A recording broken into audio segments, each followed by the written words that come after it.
I had one useless influence. I'm sorry, I'm not going to apologize. Okay, I've already apologized. But has following, they were doing in bed challenge.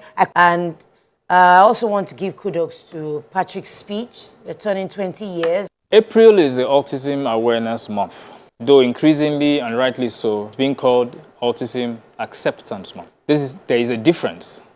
Awareness says autism exists, acceptance says autistic people belong. This year, the UN has anchored the conversation around the theme Autism and Humanity. Every life has value. No one can explain stigma to you like the parents of autistic children. They feel it in the stares, the slurs used casually, like imbecile, the inappropriate jokes on social media, and the exclusion from school, or the call to come pick up your word for abnormal behavior. Shame is not innate, it's taught and passed down through families and communities who were never given the language or grace to respond differently. It's mainstreamed through the actions of those who think auctioning marriage to a neurodivergent equals care. No, it's not care, it's abuse. So what must change? First, our language, from deficit to dignity. Second, our culture, from tolerance to genuine celebration of difference. Third, our communities, churches, mosques, schools, workplaces must decide that inclusion is not just a program, it's an obligation. The United Nations is right. Every life has value. But value must be demonstrated, not just declared.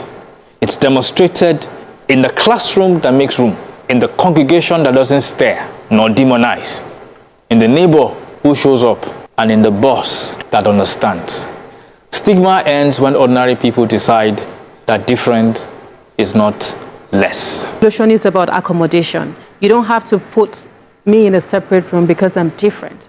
It means you need to let the existing room, create the existing room in such a way that I don't find it overstimulating and it does not trigger me. You hear a lot of, they'll tell you that, oh, there's a lot of people living with this in Anambra State.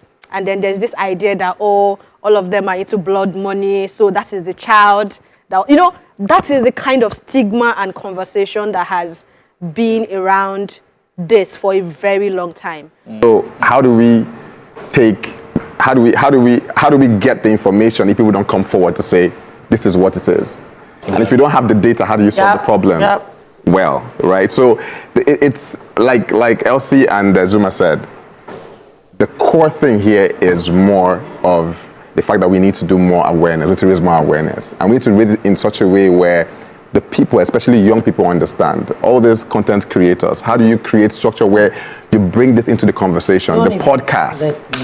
How do we create more awareness and make these people more comfortable to be able to say, you know what, I am going through this and this is my experience? I will say more awareness, but I also say we've come some way from tagging people, children and adults who are different as witches and people possessed by demons, flogging them, tying them up. I think we've come some way.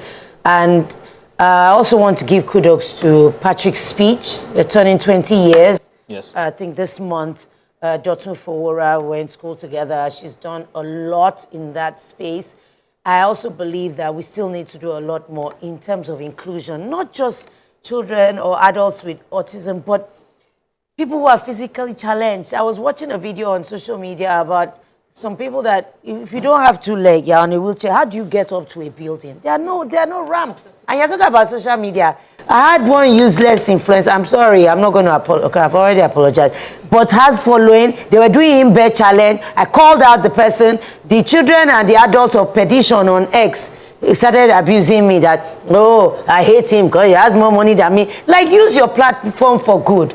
Other people are doing in-bed challenge. Why don't you do your own and make it different and say, oh, no, this is wrong. But they choose to glorify that and everything is just vibes. No, we have to be more inclusive. We have to have emotional intelligence.